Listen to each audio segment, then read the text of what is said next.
என் தங்கப்பிள்ளையே, செவ்வாய்க்கிழமையினுடைய இரவில் அதிர்ஷ்ட செய்தியோடு உன்னை தேடி உன் அம்மா வந்திருக்கின்றேன்.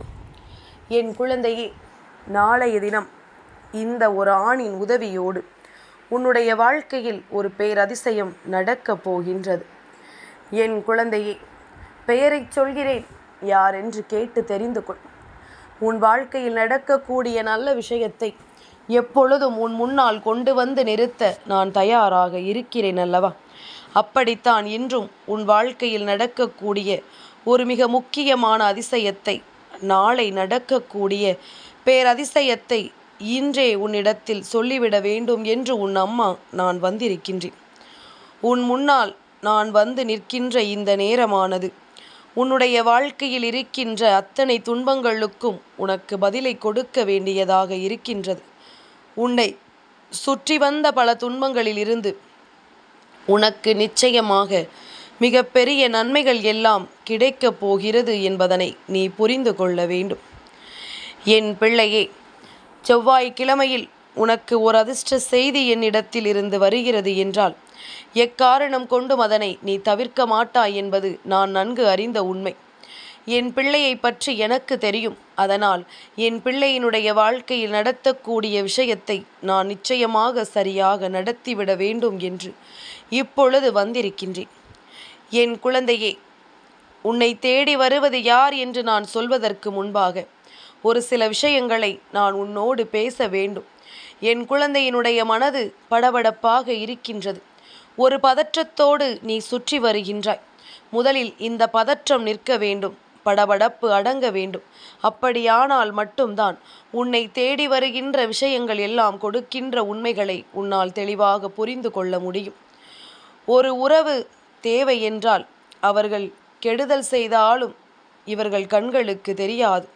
அதே உறவு தேவையில்லை என்றால் அவர்கள் செய்த நல்லது கூட இவர்கள் கண்களுக்கு தெரியாது. நன்றி கெட்ட பல மனிதர்களின் உண்மையான குணம் இதுதான். இதையெல்லாம் நான் நன்றாக உணர்ந்து கொண்டேன் என்று சொல்கின்ற என் பிள்ளை, நிச்சயமாக இனி இந்த வாழ்க்கையில் உன்னை தேடி வருகின்ற எல்லா விஷயங்களையும் நீ சரியான உணர்வோடு பெற்றுக்கொள்ள வேண்டிய காலகட்டம் உனக்கு வந்துவிட்டது. என் குழந்தையே, நொடிப்பொழுதில் உனக்கு இந்த வாய்ப்புகள் எல்லாம் உன்னை தேடி வரவில்லையே என்று சொல்லி வருந்தாமல், இனி இந்த வாழ்க்கையில் உன்னை சுற்றி நடக்கின்ற எல்லா உண்மைகளும் ஏதாவது ஒரு வகையில் உன்னை நன்மைப்படுத்தும் என்பதனை நீ புரிந்து கொள்ள வேண்டும். பார்ப்பவன் என்ன நினைப்பான் என்று பயத்தோடு வாழாதே. படைத்தவன் என்ன நினைப்பான் என்ற பயத்தோடு நீ வாழ்ந்து விட்டால் போதும். நிச்சயமாக எந்நாளும் உனக்கு நல்லது நடந்து கொண்டே இருக்கும்.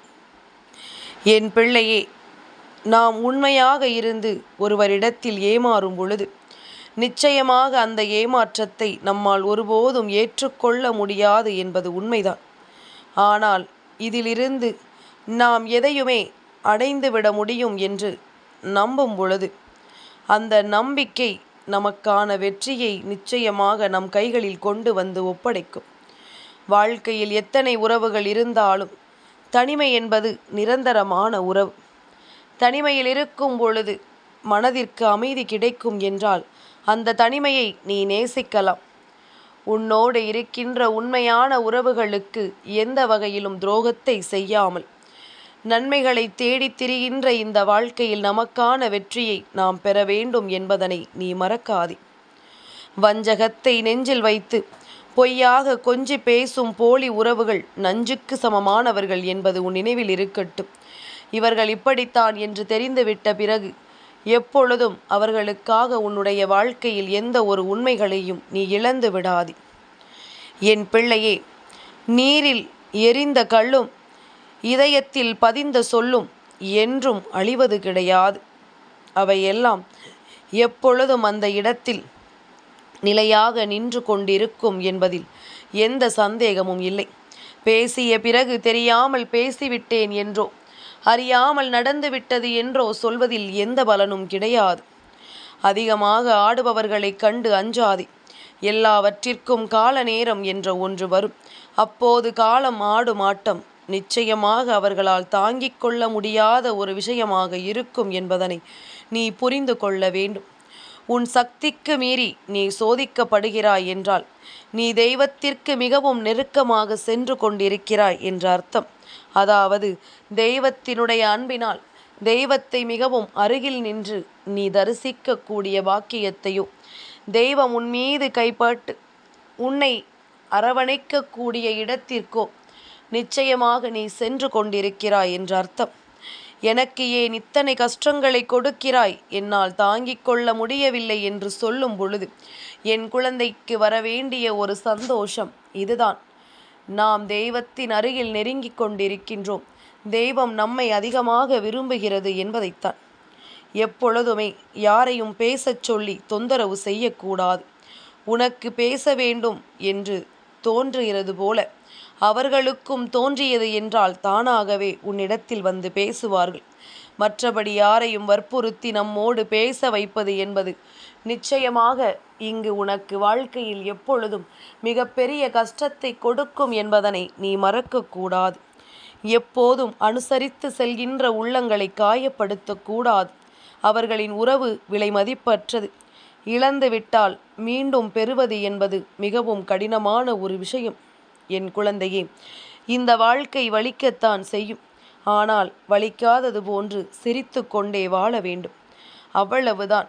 கவலையும் கண்ணீரும் ஒருபோதும் நம்மை வாழ வைக்காது. தைரியமும் நம்பிக்கையும் தான் நம்மை வாழ வைக்கும் என்பதனை நாம் மறந்துவிடக்கூடாது. இந்த நேரம் இந்த விஷயங்கள் எல்லாம் நம் வாழ்க்கையாக மாற வேண்டும் என்பதனை புரிந்து கொண்டு, நமக்கு நடக்கக்கூடிய எல்லா உண்மைகளையும் என்னவென்று தெரிந்து கொண்டு நாம் சந்தோஷமாக இருக்கும் பட்சத்தில் இந்த வாழ்க்கை நமக்கான எல்லாவற்றையும் சரியாக நமக்கு செய்து கொடுக்கும் என்பதனை நீ புரிந்து கொள்ள வேண்டும். தெளிவில்லாத எத்தனையோ விஷயங்கள் உன்னை தேடி வந்திட்டாலும் தெளிவான சில விஷயங்கள் எப்பொழுதும் உன்னை தொடர வேண்டும் என்பதனை நீ புரிந்து கொள்ள வேண்டும். நமக்கு நடக்கின்ற விஷயங்கள் எப்பொழுதும் நன்மைகளை கொடுக்கும் என்பதனை புரிந்து கொள்ள வேண்டும். நம்மை தேடி வருகின்ற எல்லாமும் நிச்சயமாக நம்மை ஒருபோதும் தவிக்க விடாதபடிக்கு நாம் முன்னேற்றத்தின் பாதையில் அழைத்து செல்ல வேண்டும் என்பதனை மறந்து விடாதே. என் பிள்ளையே, உன்னை விட்டு விலகிச் செல்வது எதுவாக இருந்தாலும் சந்தோஷமாக வழி அனுப்பி வைத்துவிடு. நீ இழந்ததை விட சிறப்பாக தர இந்த வாழ்க்கை காத்து கொண்டிருக்கிறது என்பதனை நீ மறந்து விடாதே. உனக்கு வேண்டியதை எல்லாம் உறுதியாக கொடுக்க இந்த வாழ்க்கை தயாராக இருக்கிறது என்பதனை நீ மறந்து விடாதே. நிலையற்ற இந்த உலகத்தில் நிலையானது என்று எதுவுமே கிடையாது.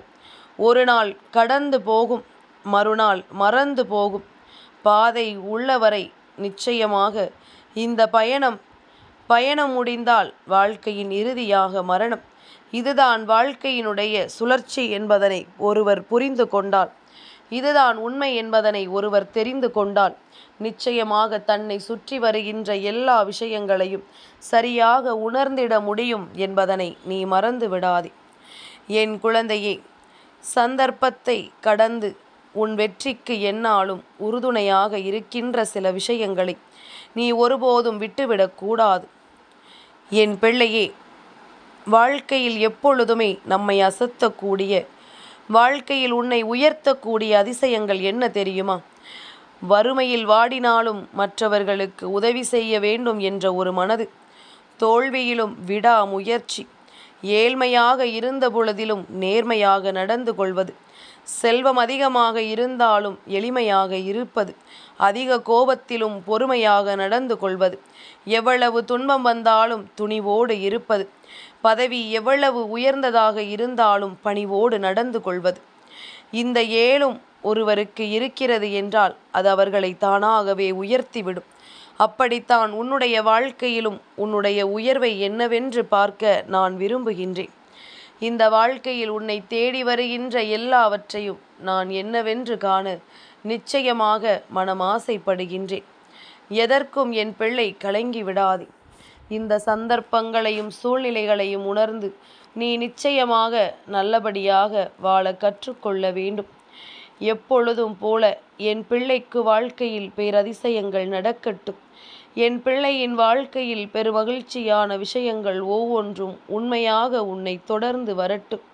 நம்பிக்கையோடு நல்ல நேரத்தை எதிர்கொண்டு வாழ நினைக்கின்ற என் குழந்தைக்கு இந்த வாழ்க்கையில் அத்தனை விஷயங்களும் ஒரு சேர நடந்து உன்னை பேரானந்தப்படுத்தும் என்பதனை நீ புரிந்து கொண்டால் அது போதும். இனி எந்த நிலையிலும் என் பிள்ளை கலங்கிவிட வேண்டிய அவசியம் என்பது உனக்கு ஒருபோதும் கிடையாது. அம்மா சொன்னது போல நாளைய விடியல் என்பது உனக்கு கிடைக்கின்ற பேரதிர்ஷ்டத்தின் விடியல். நாளைய தினம் உன் வாழ்க்கையில் உனக்கு உதவி செய்ய வரக்கூடியவர் சிவபெருமான். சிவபெருமானினுடைய உக்கிர ரூபமான கால பைரவரினுடைய உதவியை என் பிள்ளை பெறப் போகின்றாய். உன்னுடைய வாழ்க்கையில் இருக்கின்ற உன்னை தோல்வியுறச் செய்ய நினைக்கின்ற ஒரு மிகப்பெரிய விஷயத்தை உன் வாழ்க்கையில் இருந்து ஒழித்து உனக்கான நன்மைகளை நீ நிச்சயமாக பெற்றுக்கொள்ளப் போகின்றாய். என்ன நடந்தது, ஏது நடந்தது என்றெல்லாம் எண்ணி நீ கலக்கம் கொள்ள வேண்டிய கட்டாயம் இனி உனக்கு ஒருபோதும் இல்லை. உன்னை சுற்றி நடக்கின்ற பல விஷயங்களை, உன்னை சூழ்ந்து வருகின்ற பல உண்மைகளை நீ என்னவென்று புரிந்து கொள்ள வேண்டிய காலகட்டம் வந்துவிட்டது. எதையும் கடந்து இந்த வாழ்க்கையில் உனக்கான வெற்றி என்ற ஒன்றை நிச்சயமாக நீ பெற்றுக்கொள்வாய் என்பதனை ஒருபோதும் மறக்காதே. என் குழந்தையை, இந்த வராகியினுடைய அன்பினாலும் அரவணைப்பினாலும் எந்த நொடியிலும் உன்னை நான் இந்த வாழ்க்கையில் நிரந்தரமாக மீட்டெடுக்க சந்தோஷமாக உன்னை தேடி வருகிறேன் என்பதனை நீ புரிந்து கொள்ள வேண்டும். தடுமாறிச் சென்ற இந்த வாழ்க்கை இனிமேல் தடமாற்றி உன்னை அழைத்துச் செல்லாது. நல்லதொரு நிலையை உன்னை அழைத்துச் செல்ல நாளைய தினம் கால பைரவர் உன் வாழ்க்கையில் நிச்சயமாக இருக்கின்றார். என் குழந்தையே, வளர்பிறை அஷ்டமி நாள் உன் வாழ்க்கையில் நிச்சயமாக அவரினுடைய அருளை பெற்றே தீரும். பல முறை இவரை தேடிச் சென்றிருந்தாலும், உனக்கு எவ்வளவு உண்மைகள் இந்த வாழ்க்கையில் கிடைத்திருந்தாலும், இனி என்ன நடக்கும், ஏது நடக்கும் என்று சொல்லி கலங்காமல் நடக்கக்கூடிய நல்ல விஷயங்களுக்கு உன்னை தயார்படுத்து. உன்னை தேடி தேடி ஒவ்வொரு நாளும் தெய்வங்கள் அல்லவா வந்து கொண்டிருக்கின்றது. இப்படிப்பட்ட பாக்கியத்தை பெற்ற என் குழந்தை, இனி ஒருபோதும் இந்த வாழ்க்கையில் நீ எதையும் தொலைத்து விடாதே. எந்த உண்மைகளையும் நீ நிச்சயமாக இழந்து விடாதே. இனி என்ன நடக்கும், ஏது நடக்கும் என்பது உனக்கு புரிதலாக எந்நாளும் நின்று கொண்டிருக்கட்டும். தடமாறிச் செல்லாமல் நல்ல பிள்ளையாக இந்த வாழ்க்கையை நீ வாழ்வதற்கு எப்பொழுதும் தயாராக இருந்து விட்டால் அது போதும். உனக்கு வேண்டிய விஷயங்கள் ஒவ்வொன்றையும் இந்த வாழ்க்கை சரியாக தரமாக நடத்தி கொடுக்கும் என்பதனை நீ மறக்கக்கூடாது. இந்த வராகி சொன்ன சொல் உன் வாழ்க்கையில் ஒருபோதும் நான் மீற மாட்டேன். நான் இருப்பது ஒவ்வொன்றும் இந்த வாழ்க்கையில் உனக்கு நிச்சயமாக மிக பெரிய அளவில் நன்மைகளை நடத்தி கொடுக்கும் என்பதில் எந்த ஒரு மாற்று கருத்தும் கிடையாது. சரிப்பட்டு வராத பல விஷயங்களுக்கு இந்த வாழ்க்கை என்றும் என்றென்றும் உனக்கு பெருமகிழ்ச்சியையும் பேரானந்தத்தையும் கொடுக்கும் என்பதனை நீ புரிந்து கொண்டால் அது போதும். இனிமேலும் நமக்கு யாரும் இல்லை என்று சொல்லி புலம்பாமல் நம்மை தேடி வருகின்ற தெய்வம் எந்நாளும் இந்த வாழ்க்கையில் நம்மை நல்வழிப்படுத்தும் என்பதனை நீ புரிந்து கொண்டால் அது போதும். உன்னை சுற்றி நான் வருகிறேன் என்பது எந்நாளும் இந்த வாழ்க்கையில் உனக்கு பேரதிசயத்தை நடத்தட்டும். கால பைரவரினுடைய அருளையும் சொர்ண ஆகர்ஷண பைரவரை நீ வழிபட்டு உன் வாழ்க்கையின் செல்வ வளத்தையும் நிச்சயமாக நீ பெருக்கிக் கொள்ளலாம். அஷ்டமி நாளில் உன் வாழ்க்கையில் பேரதிசயத்தை நடத்த சிவபெருமான் வருகிறார் என்பதனை நான் இத்தனை வெளிப்படையாக உனக்கு சொல்லிவிட்டேன். இப்பொழுதும் உன் முகத்தில் புன்னகையை என்னால் பார்க்க முடியவில்லையே. என் குழந்தையே, பதற்றத்தையும் தேவையில்லாத சிந்தனைகளையும் தூக்கி ஒரு ஓரமாக வைத்துவிட்டு நமக்கு நடப்பது எல்லாம் நன்மைக்குத்தான் என்பதனை உன் மனதிற்குள் தெளிய வைத்து சந்தோஷமாக இரு. என்றும் இந்த வாழ்க்கை உனக்கு வேண்டிய எல்லாவற்றையும் சரியாக நடத்தி கொடுக்கும் என்பதனை நீ புரிந்து கொள்வாய். இனி என்றென்றும் இந்த சூழ்நிலைகள் உனக்கான வெற்றியை உன் கைகளில் ஒப்படைக்கும் என்பதனை நீ நிச்சயமாக தெரிந்து கொள்வாய். என் பிள்ளையை, இரவு முடியும் நேரம் உன் மனதிற்குள் இருக்கின்ற குழப்பங்கள் தீர்ந்து விட்டாலே விடியும் பொழுது உனக்கான வெற்றி பொழுதாக மாறும் என்பதனை நீ தெரிந்து கொள்வாய். உனக்கான வெற்றியை உறுதியோடு நீ தெளிவோடு பெற்றுக்கொள்ள வேண்டிய கால நேரம் கைகூடி வந்து விட்டது. இனி என்ன நடந்தாலும் இவை அத்தனையுமே உன்னை பெருமகிழ்ச்சி படுத்தும் என்பதில் உன் கவனம் இருக்கட்டும். இனி என்னவானாலும் இந்த வாழ்க்கை உனக்குரிய அதிசயத்தை நடத்தும் என்பது உன்னுடைய புரிதலாக இருக்கட்டும். நிம்மதியாக உறங்கு. வெற்றி விடியலை நல்லபடியாக எதிர்கொள்ள என் குழந்தை தயாராக இரு. என் தங்கப்பிள்ளைக்கு இந்த வராகி அம்மாவினுடைய ஆசீர்வாதங்கள் எப்பொழுதும் உண்டு.